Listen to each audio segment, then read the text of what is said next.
أسأل على أحمد هي اللي ترى والله مبتنا هو كنا نتجمع حول كنا شباب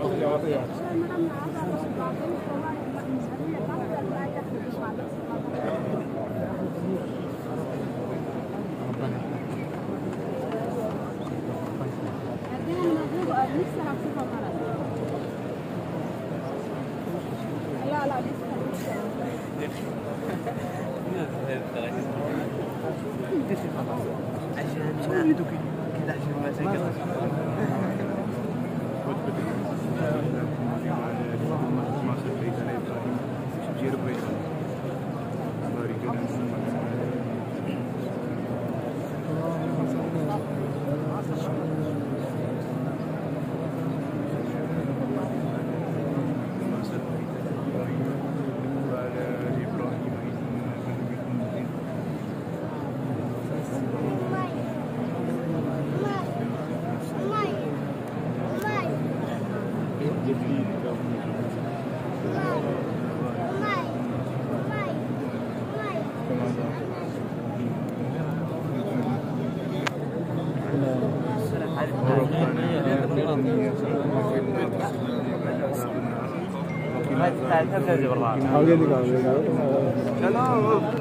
ربنا آتنا في